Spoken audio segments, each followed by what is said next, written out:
감사하라 내 영혼아 내 속에 있는 것들아 다 기뻐하라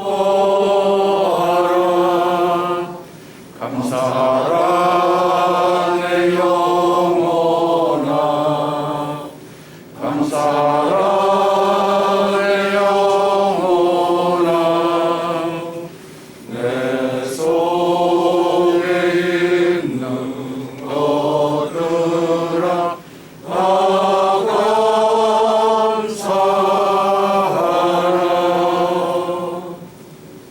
여호와는 홀로 하나님이시여 참영이시오니 우리가 바로 시련과 진정으로 예비하나이다 여호와여 감사와 찬송과 영광을 받으시옵고 우리에게 은혜와 자비를 베푸시옵소서 장소 때문에 성가대가 뒤에서 보다가 앞으로 나왔습니다. 승진을 축하드립니다. 저는 전도사 시절에 한국 교회를 탐방한 적이 있습니다. 영락교회는요 성가대석이 앞쪽에 있습니다. 그건 이제 그 교회의 목회관에 따른 것인데 성가대의 찬양을 상당히 귀하게 봅니다. 그래서 재단 앞쪽에 설교단이 여기 있고 사회석이 여기 있다면 여기 가운데 거기 성가대석이 있습니다. 어느 교회를 가면 본당이 있고 2층에 거기에다가 성가대원을 등교하고 있습니다.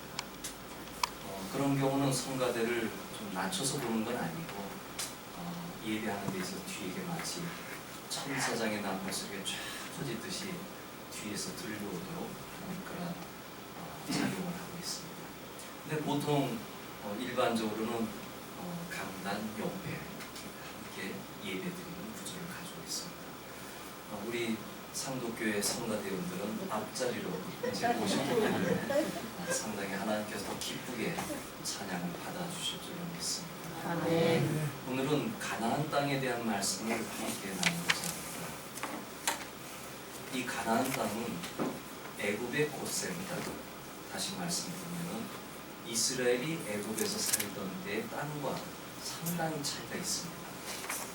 고센 땅은 나일강 줄기를 따라서 물이 있었기 때문에 상당히 풍부한 지역이었습니다. 그래서 오늘 본문의 말씀처럼 물대기를 마치 발로 대는 것과 같다. 이 발로 이렇게 툭툭 차면은 쉽게 공을 차듯이 물도 그렇게 쉽게 될 수 있다는 표현입니다. 근데 이 고센 땅과 비교해서 가나안 땅은 상당히 척박한 땅입니다. 흙이 얇고요. 그리고 모래와 작은 돌멩이가 땅에 깊숙하게 있기 때문에 비가 왔을 때 그냥 흡수해 버립니다. 그러니 이 지역에서 농사짓는 것은 논농사는 되지 않습니다. 철원에서 목회할 때 봄에 농사 짓기 위해서 저수지에서 물을 끌어와 가지고 그 논에다가 물을 잔잔하게 채워놓는 광경을 여러 번 봤습니다. 그렇게 먼저 농사하기 전에 물을 채워서 땅을 촉촉하게 적신 다음에 그 다음에 요즘을 심는 것을 봤는데 여기 이스라엘에서는 그런 논농사를 질 수가 없습니다. 비가 오자마자 내려서 그냥 땅을 흡수해 버리니까 여기서 할 수 있는 농사는 결국 밭농사밖에 할 수 없다고 하는 것입니다. 그러면 두 번째로 생각할 것은 왜 가나안 땅을 젖과 꿀이 흐르는 땅이라고 했느냐 하는 것입니다. 여기에는 결론적으로 말씀드리면 하나님이 함께하는 땅이기 때문에 하나님이 아브라함에게 그리고 이스라엘 백성들에게 내가 너에게 지시하는 땅으로 가라 했을 때 그 지시하는 땅이 바로 가나안 땅이었습니다. 이 땅에는 하나님이 함께하겠다. 제가 목회하면서 중요한 기준을 하나 삼은 것이 있었습니다. 그것은 하나님이 가라 하는 곳에 가는 것입니다. 보통 목회하면 자기 계획을 세우고 어떤 비전을 가지고 움직이는데 저는 좀 반대였습니다. 주의 주민이 주님이 가라는 곳에 제가 가겠습니다. 그래서 제가 나그네 목회를 좀 많이 했습니다. 아가페 교회까지만 해도 제가 4번째 교회니까 한 곳에 꾸준하게 있지 못한 사람이 있습니다. 그 기준이 바로 하나님이 가라 하는 곳에 가면 하나님이 함께 하니까 성공할 수 있기 때문입니다. 가지 말라는 곳에 가면 하나님이 함께 하지 않습니다. 그 대표적인 곳이 소돔과 고모라 아닙니까? 그 땅을 바라봤을 때 너무나 풍요로웠어요. 그래서 그 땅을 롯이 선택을 한 겁니다. 그 땅으로 들어갔을 때 그 땅은 멸망의 도시였기 때문에 하나님이 함께하지 않았기 때문에 롯은 큰 어려움을 겪게 된 겁니다. 해서 우리의 삶 가운데서 중요한 것은 하나님이 함께하느냐, 이거를 신중하게 생각을 해야 됩니다. 오늘 본문 12절에 보면 표현하면 가나안 땅이 아무리 척박해도 하나님께서 돌보아 주시기 때문에 젖과 꿀이 흐르는 땅이었다. 이 가나안 땅은 말 그대로 아까 말씀드린 대로 비를 흡수하는 땅이기 때문에 젖과 꿀이 흐르는 땅이 아닙니다. 근데 왜 젖과 꿀이 흐르는 땅이냐? 하나님이 함께 하시기 때문에. 내가 너희를 그리로 인도했다. 그리고 너희들은 그곳에서 지내라. 내가 너희와 함께 하겠다 하는 것입니다. 하나님의 부르심을 따라 살아갈 때 하나님의 은혜가 분명하게 있습니다. 그것이 환경이 좋든 나쁘든. 그래서 우리는 항상 환경을 보면 안 됩니다. 하나님이 함께 하느냐, 그것을 봐야 됩니다.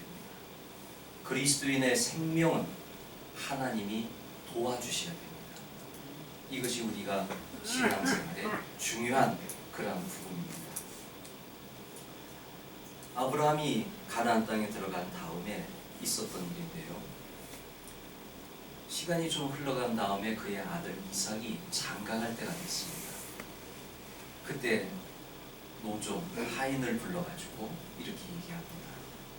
내가 며느리를 찾아야 되겠는데 지금 여기 가나안 땅에서는 내가 찾을 수가 없다. 그러니 나의 고향에 가서 며느리를 찾아와라. 그렇게 하는 겁니다. 그럴 때 중요하게 한 말씀이 있습니다. 그것은 내 아들이 거기 가서 살 것이 아니라 며느리가 이곳에 와서 살아야 된다. 반드시 이곳으로 돌아와야 된다. 이곳에서 살아야 된다. 왜냐하면 아브라함은 이미 하나님의 약속을 받았기 때문이다. 너희 본토 친척 아비집을 떠나 내가 너에게 지시한 땅으로 가라 했을 때 그곳이 가나안 땅이었습니다. 지금 살고 있는 곳이었습니다. 그러면 이곳에 있어야 아브라함은 복받습니다. 근데 생각해 보세요. 우리가 잘 알듯이 이 가나안 땅에 흉년이 들었습니다. 아브라함이 어디로 갔습니까? 애굽으로 갔습니다. 거기에서 큰 어려움을 경험합니다. 하나님이 있으라 할 때는 책임지는 겁니다. 이 환경이 어렵고 힘들어도 하나님이 함께 한다면 아무 문제가 없습니다. 그러므로 아브라함에게서 중요한 건 그런 경험이 여러 가지가 있었기 때문에 반드시 나는 아브라함 이 가나안 땅에 있어야 되고 내 아들 이삭도 이곳에서 살아야 되고 며느리도 데리고 와가지고 여기서 살아야 된다 하는 그러한 중요한 신신당부를 그 종에게 한 것입니다. 너는 가서 며느리를 찾아서 데리고 와라. 그것은 바로 이 가나안 땅이다 하는 것입니다. 그러면 세 번째로 왜 가나안 땅이냐 하는 것입니다. 우리는 가나안 땅에 어려운 곳이 있는 걸 알았습니다. 그 다음에 하나님이 함께하는 땅이기 때문에 젖과 꿀이 흐르는 땅인 걸 알았습니다. 그러면 왜 가나안 땅이냐 하는 것입니다.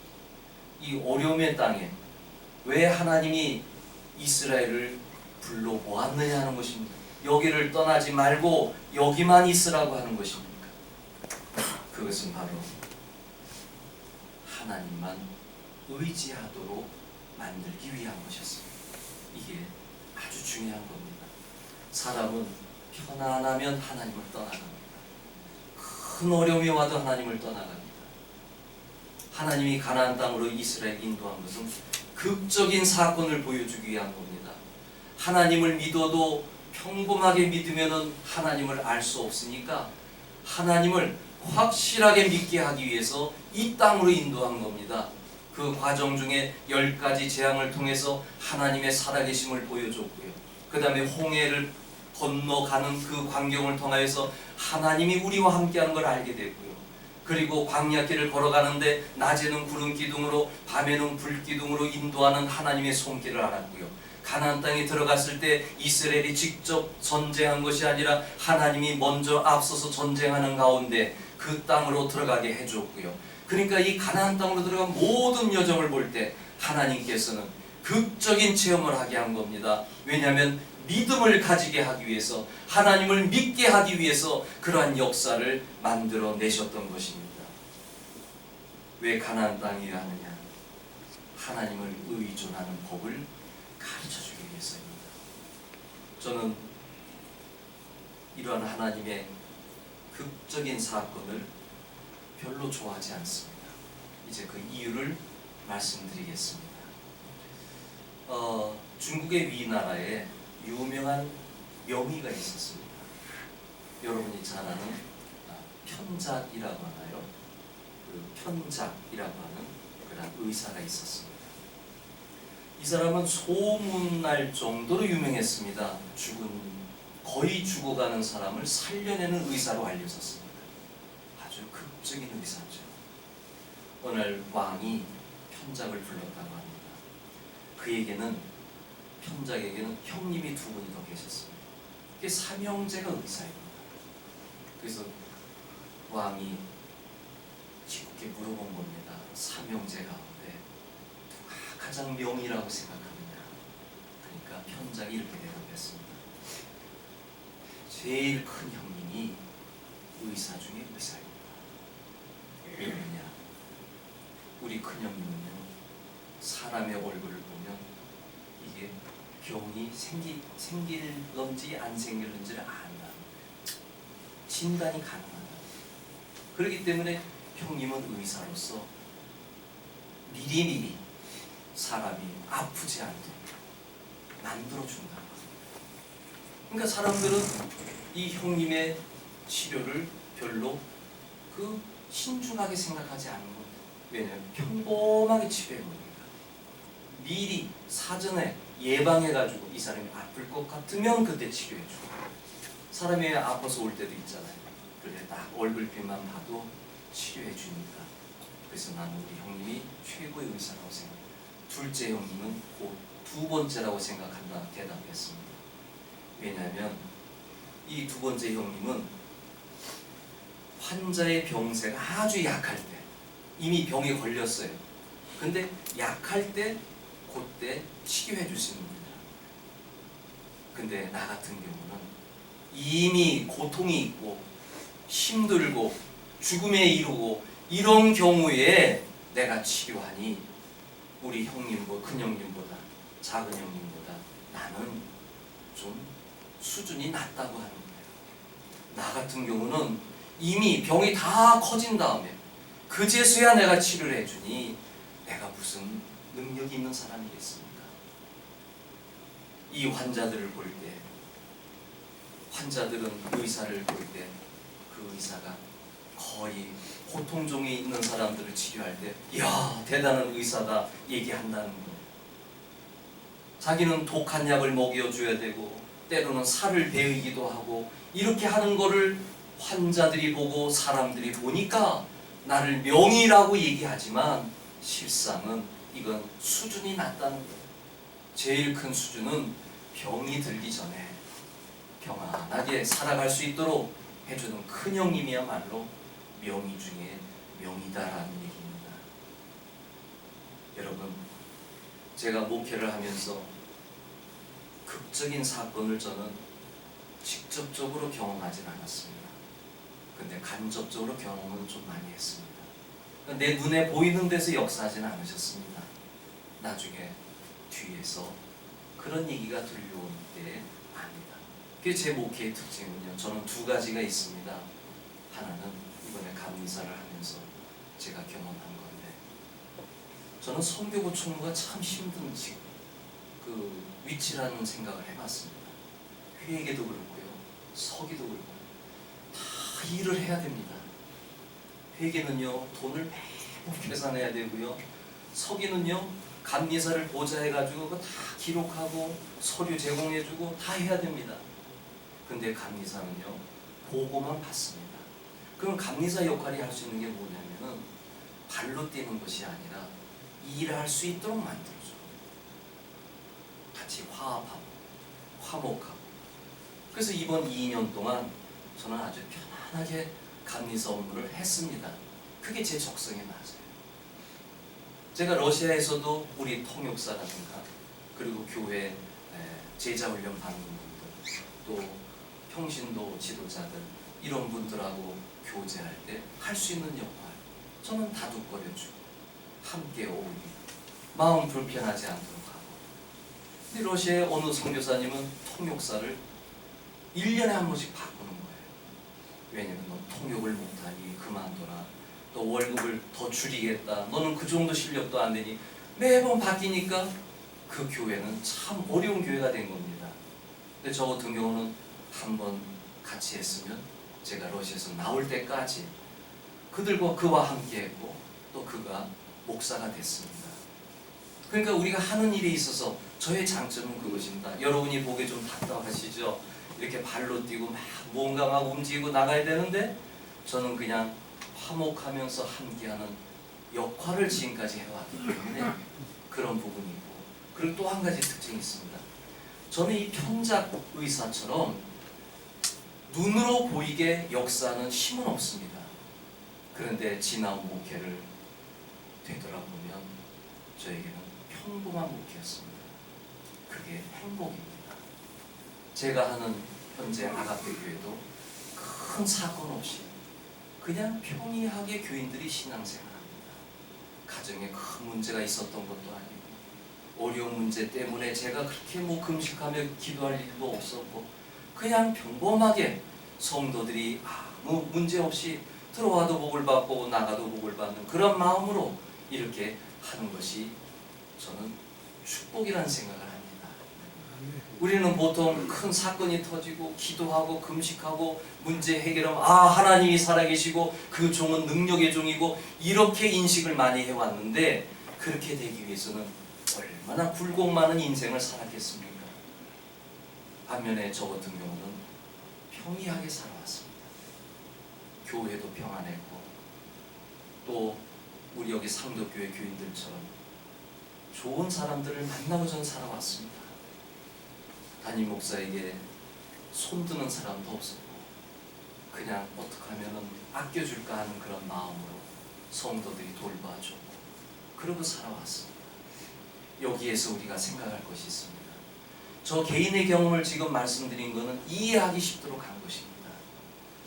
우리가 큰 사건이 나야 하나님 믿고 하는데 여기 이스라엘 백성들을 하나님께서 척박한 땅 가나안으로 인도하신 이유는 이렇게 해서 보여줘야 하나님의 역사가 있는 걸 보여줘야 이들이 하나님의 살아계심을 알고 하나님을 믿을 수밖에 없으니까 할 수 없이 가나안 땅으로 인도했다고 하는 사실입니다. 가나안 땅이 좋은 것은 아닙니다. 그래서 하나님의 훈련의 모습이 있었고 그 가운데 그들이 하나님을 의지하도록 하는 그런 믿음 훈련의 과정으로서 이게 있는 것이지 이것이 좋아서 만든 것은 아니라고 하는 사실입니다. 여러분, 코로나19 사태가 벌어지면서 우리가 발견한 게 있잖아요. 일상의 행복. 우리가 코로나가 생기기 전에는 예배 드리는 거 행복인 줄 몰랐습니다. 함께 모여서 찬양하고 교제하고 이런 행복이 이게 행복이라는 걸 몰랐습니다. 식당에 가서 식사하고 커피숍에 가고 그리고 자유롭게 여행을 떠나고 1년 동안 돈을 모아가지고 아시아도 여행하고 유럽도 여행하고 그 정도 형편안 된 국내에서 가고 싶은 곳에 다녀오고. 여러분, 우리는 과거에 그게 행복인 줄 몰랐습니다. 그런데 지금에 되돌아보니 일상의 행복이야말로 진짜 행복인 걸 알게 됐잖아요. 우리는 하나님을 믿으면서 바라는 것은 그것입니다. 어떤 극적인 사건이 우리에겐 벌어지지 않는다 할지라도 하나님과 함께 살아가는 그 삶 가운데 내 마음에 평안이 있고 행복이 있고 기쁨이 있다면 그게 최고의 축복이라고 하는 사실입니다. 저와 여러분이 만났을 때 제가 여러분에게 드린 말씀이 있습니다. 주님의 평안을 빌었습니다. 샬롬입니다. 하나님, 성도들에게 평안을 주세요. 하나님 만나고 하나님께 기도하고 예배하고 이렇게 하는 가운데 주님이 주시는 평안을 주세요. 제가 여러분에게 교회 와서 평안을 누리세요. 하나님 안에서 기쁨을 누리세요. 그런 얘기를 한두 번 한 적이 있습니다. 그게 진짜 신앙생활이에요. 그러는 과정 중에 하나님께서 쓰시겠다 한다면 거기에 놀라운 축복을 또 주시고요, 놀라운 은사를 주시고요, 놀라운 힘을 주신다고 하는 것입니다. 사랑하는 성도 여러분, 이스라엘이 왜 가나안 땅에서 있어야만 하느냐? 그것은 극적인 사건을 경험해야 하나님을 믿으니까 어쩔 수 없이 그렇게 했다라고 하는 사실입니다.